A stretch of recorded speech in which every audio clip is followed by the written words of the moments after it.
दोस्तों, अगर आप और अच्छी नींद चाहते हैं तो हमारी प्यारी सी ऐप नींद को इंस्टॉल करें।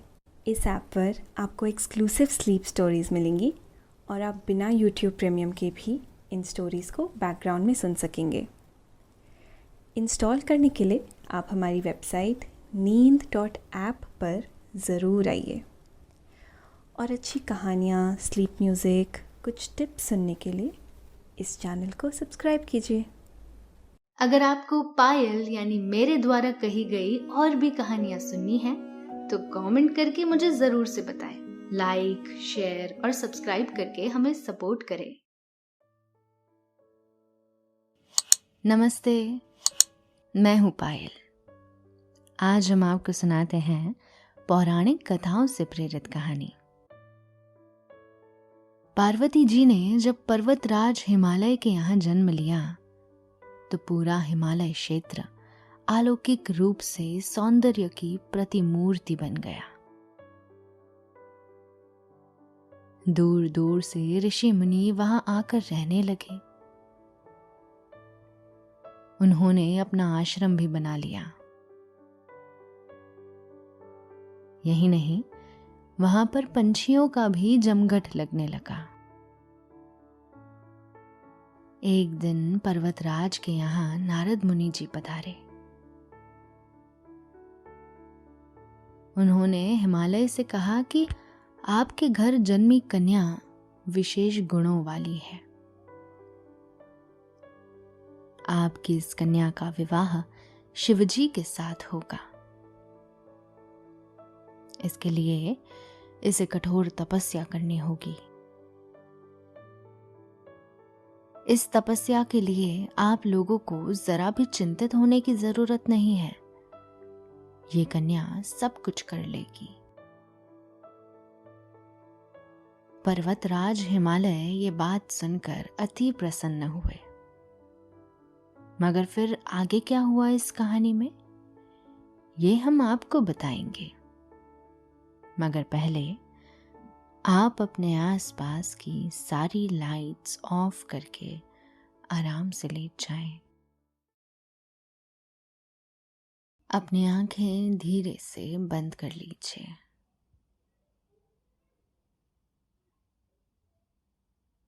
थोड़ा सा अपने शरीर को आराम दीजिए।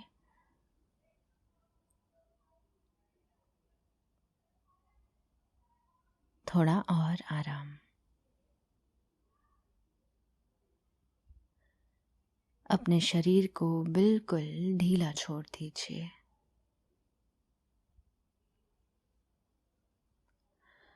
कोई टेंशन नहीं, कोई तनाव नहीं।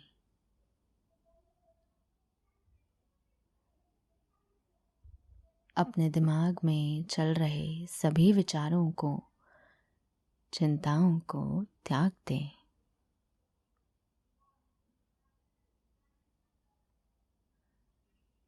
एक शांति सी महसूस करें।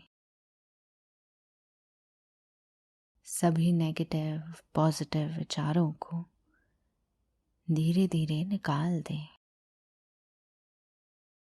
हाथों को सीधा करें और उन्हें अपनी कमर के साइड में रख लीजिए। अपनी सांसों पर ध्यान लगाएं। इसे धीमे या तेज बिल्कुल नहीं करना है।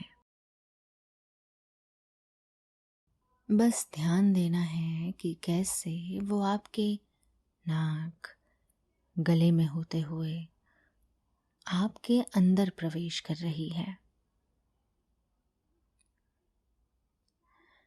और कैसे वो आपके गले और नाक के माध्यम से वापस निकल रही है। आपका मन शांत, एकदम शांत होता जा रहा है।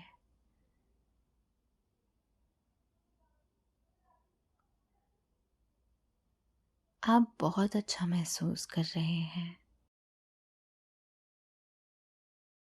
खुद को काफी हल्का फील कर रहे हैं। सब तरफ शांति ही शांति है, सुकून है। खामोशी है।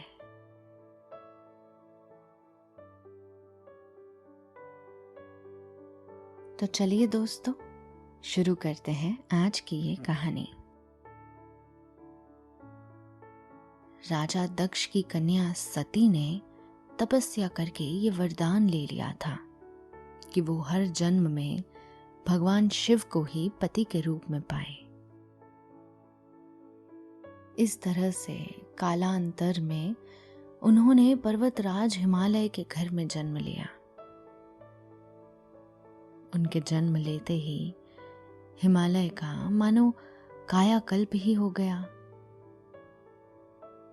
हिमालय का शांति और सौंदर्य रूप कई गुना बढ़ गया। पर्वत पर चारों तरफ बस सुंदरता का ही राज था। इतना सुंदर कि हर तरफ फल और फूल के वृक्ष निकल आए। इनकी खुशबू से पूरा हिमालय क्षेत्र ही सुगंधित हो गया। वातावरण इतना शुद्ध और सुगंधित था कि यहाँ तमाम तरह के सुंदर सुंदर पंछी आकर रहने लगे। उनकी मीठी वाणी से पूरा इलाका यूं गूंजता मानो तानपुरा बज रहा हो।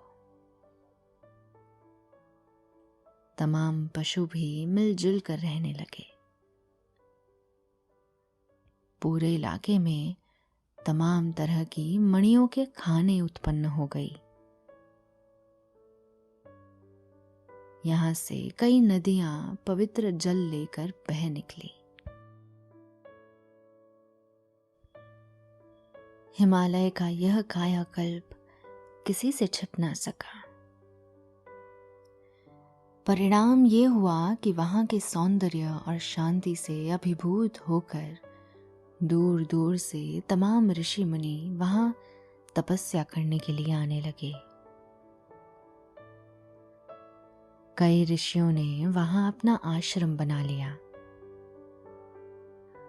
और हिमालय ने भी इन ऋषि मुनियों को पर्याप्त मान सम्मान और आश्रय दिया। ये सब कुछ हो रहा था कि तभी यह समाचार देव ऋषि नारद तक भी जा पहुंचा। उन्होंने सोचा कि उन्हें हिमालय भ्रमण करना चाहिए। फिर एक दिन उन्होंने हिमालय का रुख किया और अपनी वीणा बजाते हुए वहां आ पहुंचे। पर्वतराज हिमालय ने उनका हृदय से स्वागत किया। उन्हें ससम्मान अंदर ले जाकर बिठाया। पर्वतराज ने उनका कुशलक्षेम पूछा। तभी नारद जी ने उनसे घर जन्मी बालिका के बारे में पूछते हुए कहा, पर्वतराज, तुम्हारी यह कन्या सर्वगुण संपन्न है। यह सिर्फ सुंदर ही नहीं, स्वभाव से सरल, सुशील और चतुर है। इसका नाम उमा, अंबिका और भवानी है। यह कन्या अपने पति को हमेशा प्रिय रहेगी। यही नहीं, इसके माता पिता भी यशस्वी होंगे। पर्वतराज हिमालय ने प्रसन्न होते हुए कहा, आपका विशेष आभार जो आपने हमारी इस कन्या के बारे में ये सब कुछ बताया। नारद जी ने आगे कहा, यह कन्या सारे संसार में ही पूजनीय रहेगी। संसार में जो भी इसकी सेवा करेगा उसके लिए सब कुछ सुलभ होगा। यह कन्या संसार भर की महिलाओं की आदर्श होगी। और सिर्फ यही नहीं, तुम्हारी इस कन्या का विवाह देवों के देव महादेव भगवान शिव जी के साथ होगा। दोस्तों, अब से आप आपकी मनचाही दादी और नानी की कहानियों से प्यारी नींद की कहानियां सिर्फ और सिर्फ नींद ऐप पर ही सुन पाएंगे। तो इसी तरह हमारे साथ कहानियों के जरिए जुड़े रहने के लिए आपकी अपनी नींद ऐप इंस्टॉल करें।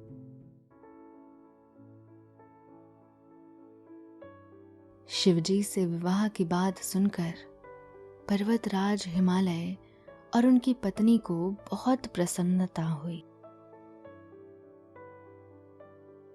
इस पर नारद जी ने आगे की बात समझाते हुए कहा, तुम्हारी सुशील कन्या का विवाह शिवजी से होगा तो जरूर, लेकिन इसके लिए इसे कठोर तपस्या करनी होगी।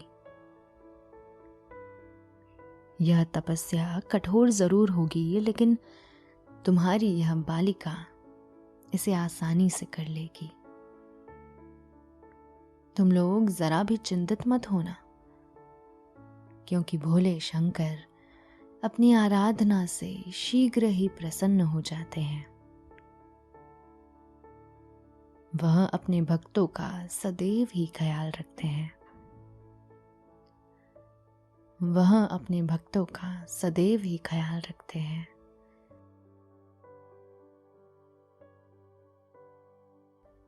कन्या के बारे में ये सारी भविष्यवाणियां करके नारद जी ने वहां से विदा ली। नारद जी के जाने के बाद पर्वतराज हिमालय की पत्नी रानी मैना ने उनसे कहा, हे स्वामी, मुझे देव ऋषि की कुछ कुछ बातें समझ में नहीं आई। पर्वतराज हिमालय ने अपनी पत्नी को समझाते हुए कहा, तुम जरा भी चिंता न करो, हमारी उमा बहुत भाग्यशाली है। वह अपना भाग्य अपने साथ लाई है।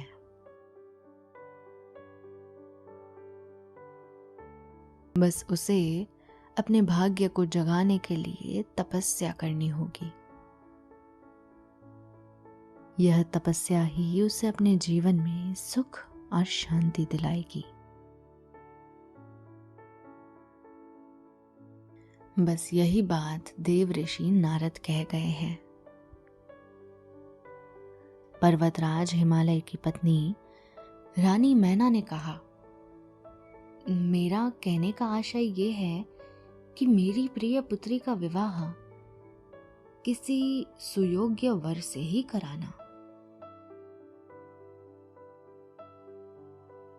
और इस बात को कई वर्ष बीत गए। हिमालय पर कई ऋतुएं आकर चली गई और इस बीच उमा भी बड़ी हो गई। जब वो शादी वर्ग की हो गई तो उन्होंने निश्चय किया कि वे भगवान शिव को ही अपना पति बनाएंगी। इसके लिए उन्होंने तपस्या करने का निर्णय किया। एक दिन माता पिता से आज्ञा लेकर उन्होंने वन की राह ली और वहां पहुंचकर वो घोर तपस्या में लीन हो गई। उमा जी सुकुमारी थी। उनका शरीर कोमल था। वे कठोर तप के लिए नहीं बना था। उन्होंने जंगल में फल और फूल को ही अपना आहार बनाया और दिन प्रतिदिन तपस्या करने लगी। धीरे धीरे उनकी तपस्या कठोर होने लगी। उन्होंने आहार के तौर पर फल फूल का त्याग कर दिया। तपस्या करते हुए उन्हें काफी समय गुजर गया था। तभी एक दिन आकाशवाणी हुई और आवाज आई कि तुम्हें अब तपस्या करने की आवश्यकता नहीं है। तुम्हारा मनोरथ सिद्ध हो गया है। तुम्हें भोले शंकर पति के रूप में अवश्य मिलेंगे। तभी सप्त ऋषियों को उमा जी के इस तप के बारे में पता चला। उन्होंने उमा जी की परीक्षा लेने की सोची। मन में यह विचार आते ही सप्तऋषि वन में उनकी तपस्थली की ओर चल पड़े। उन्होंने वहां पहुंचते ही उमा जी के सामने मानो प्रश्नों की बौछार ही लगा दी हो। उन्होंने प्रश्न प्रति प्रश्न पूछना शुरू कर दिया। सप्त ऋषियों ने पूछा कि तुम यह कठोर तपस्या किसके लिए कर रही हो? तुम किसकी आराधना कर रही हो? तुम्हारा मनोरथ क्या है? और बहुत ही कठोरता के साथ कहा कि हमें इस सारे प्रश्नों का उत्तर चाहिए। सप्त ऋषियों के मुंह से ये सारे प्रश्न सुनकर उमा जी ने थोड़ा लज्जाते हुए बताना शुरू किया। ऋषिगण, मैं शिवजी को अपने पति के रूप में पाना चाहती हूं। इसीलिए मैंने ये तपस्या शुरू की है। देव ऋषि नारद जी ने मुझे ऐसी तपस्या करने के लिए कहा था।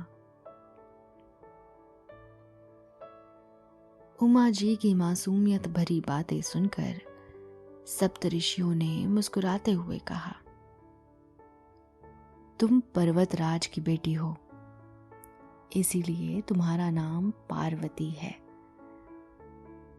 इसीलिए तुम्हारा विश्वास दृढ़ होना चाहिए, वरना नारद जी के उपदेश से भला किसका हित हुआ है?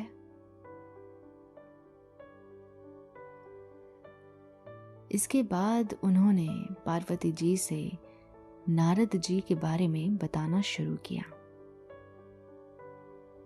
उनके कई क्रियाकलापों की चर्चा की। उन्होंने कहा कि जो भी स्त्री पुरुष उनकी बताई बातों में आते हैं वे अपना अहित करते हैं। तुम बहुत भोली हो पार्वती, जो उनकी बातों में आकर ऐसे पति की कामना कर बैठी जो उदासीन, गुणहीन, घरहीन और कुलहीन है। भला ऐसा वर तुम्हें कैसे सुखी रख सकेगा? नारद ने तुम्हें बुरी तरह से भ्रमित किया है। तुम्हें सती की कहानी तो पता ही होगी। सप्त ऋषियों की बातें सुनकर पार्वती जी ने कुछ नहीं कहा। वे शांत मन से उनकी बातें सुनती रही। सप्त ऋषियों ने आगे कहना जारी रखा। शिवजी को किसी बात की कोई चिंता नहीं रहती। वे भीख मांग कर खाते हैं। शमशान घाट में भभूत लगाकर यहां वहां घूमते रहते हैं। ऐसे निश्चित भाव वाले बाबा के यहां भला कोई कन्या कैसे सुखी रह सकती है? तुम्हें अपने भले के बारे में सोचना चाहिए। तुम अपना भला चाहती हो तो शिवजी को पति के रूप में पाने का विचार त्याग दो। तुम चाहो तो हम तुम्हारा विवाह श्रीपति भगवान विष्णु से करा सकते हैं। पार्वती जी ने सप्त ऋषियों की बात बड़े ही शांत मन से सुनी। वो जरा भी विचलित नहीं हुई। उन्होंने शांत भाव से कहा, ऋषिगण, आपकी बात सत्य है, लेकिन मेरी प्रतिज्ञा अटल है। मैं उससे जरा भी नहीं दिख सकती हूं। मैं भोले शंकर के अलावा किसी को भी अपने पति के रूप में सोच भी नहीं सकती हूं। सप्त ऋषियों ने जब उनका यह अंतिम उत्तर सुना तो वे समझ गए कि पार्वती जी का विश्वास अटल है। उन्होंने पार्वती जी को आशीर्वाद दिया और वहां से चले गए। उनके जाने के बाद पार्वती जी अपने पिता के घर वापस आ गई, क्योंकि उनकी तपस्या पूर्ण हो गई थी। वे सही समय की प्रतीक्षा करने लगी। उन्हीं दिनों तारक नाम के एक महाबली दैत्य ने बड़ा ही उत्पात मचाया हुआ था। उसने सारे देवताओं को परास्त करके उनका सारा कुछ हड़प लिया था।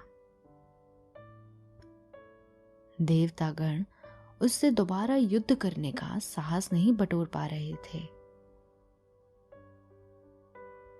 जब उन्हें कोई और उपाय नहीं सूझा तो सभी इकट्ठा होकर ब्रह्मा जी के पास जा पहुंचे। उन्होंने ब्रह्मा जी को सारी स्थिति से अवगत करा दिया। हालांकि ब्रह्मा जी सारी बात पहले से ही जानते थे, लेकिन उन्होंने देवताओं की बात बड़े ही ध्यान से सुनी। सारी बात सुनने के बाद ब्रह्मा जी ने कहा, तारक राक्षस का अंत शिव जी के पुत्र द्वारा ही संभव हो सकेगा। अतः शिव जी के यहाँ एक पुत्र का पैदा होना जरूरी है। इसके लिए पहले कामदेव को शिव जी के पास भेजना जरूरी है। बिना कामदेव के शिव जी के गृहस्थ जीवन में प्रवेश करना संभव ही है।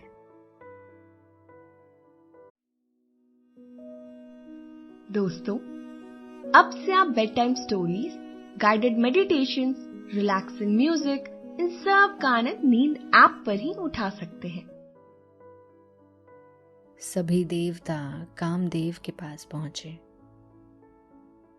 और उनसे अनुरोध किया कि वे शिव जी को शादी के लिए प्रेरित करें। देवताओं की बात सुनकर कामदेव ने कहा कि मेरा ऐसा कोई आशय तो नहीं है कि मैं शिव जी को इसके लिए प्रेरित करूं, लेकिन मैं आप लोगों की सहायता के लिए कोई ना कोई उपाय जरूर करूंगा। शिव जी जिस स्थान पर ध्यान की मुद्रा में बैठे थे, कामदेव वहां प्रकट हुए और अपना चमत्कार दिखाना शुरू किया। परिणाम ये निकला कि हर जीव जंतु पर उनका असर होने लगा। कुछ ही पलों में सभी कामदेव के वशीभूत हो गए। फिर कामदेव डरते सहमते महादेव के सामने पहुंचे ताकि अपना प्रभाव उन पर भी डाल सके। जब कामदेव उनके सामने खड़े थे, ठीक तभी शिव जी ध्यान की मुद्रा से बाहर आए और अपनी आंखें खोली। उनकी आंखों के ठीक सामने कामदेव खड़े थे। शिव जी की उन पर नजर पड़ते ही वे भस्म हो गए। कामदेव की पत्नी रति को जैसे ही इस बात का समाचार मिला, वे रोती बिलखती शिवजी के पास पहुंची। उन्होंने शिवजी से प्रार्थना करते हुए दया की कामना की। भोले शंकर तुरंत ही मान गए और रति से कहा, तुम तनिक भी चिंता मत करो, आज से तुम्हारे पति का नाम अनंग होगा। वो बिना शरीर के ही सब पर अपना असर डाल सकेगा। उधर भगवान शिव को पता चला कि पार्वती जी उनसे विवाह करने की जिद ठाने बैठी है, तो वे उन्हें समझाने गए। उन्होंने पार्वती जी से कहा कि मैं एक तपस्वी हूं और मेरे साथ जीवन यापन करना सरल नहीं है। पार्वती जी ने साफ कह दिया कि वे अगर विवाह करेंगी तो भोलेनाथ से ही करेंगी। उनकी हठ को देख भोले शंकर को भी मानना पड़ा। भोले शंकर के मानते ही शादी की तैयारियां जोर शोर से शुरू हो गई। भोले शंकर को तो शादी ब्याह के बारे में कुछ पता न था। वे भभूत आदि लगाकर पिशाच पिशाचनी को बाराती बनाकर शादी के लिए पहुंच गए। कहते हैं कि पार्वती जी की मां ने वर का यह रूप देखा तो शादी के लिए साफ मना कर दिया। फिर देवताओं को हस्तक्षेप करना पड़ा। इसके बाद भोलेनाथ का दैव्य जल से स्नान कराया गया। फूलों से उनकी सज्जा की गई। इस रूप में जब वे पुनः उपस्थित हुए तो उनकी सुंदरता देखकर सभी गुणगान करने लगे। पार्वती जी की मां भी मान गई। इस तरह से पार्वती जी और शिव जी का विवाह हो गया। तो दोस्तों, अभी आपने पौराणिक कथाओं से प्रेरित यह कहानी सुनी और अब आपको नींद आने लगी है। निंदिया रानी चुपके से आपके सिरहाने आकर बैठ गई है। वो हौले हौले आपकी पलकों को सहला रही है। आपकी पलकें बोझल होती जा रही हैं और नींद आपकी आंखों में मध्यम मध्यम भरती जा रही है। आप पर नींद की खुमारी छाने लगी है। आपने अपनी आंखों को बंद कर लिया है और आप आहिस्ता आहिस्ता नींद की आगोश में समाते चले जा रहे हैं, समाते चले जा रहे हैं।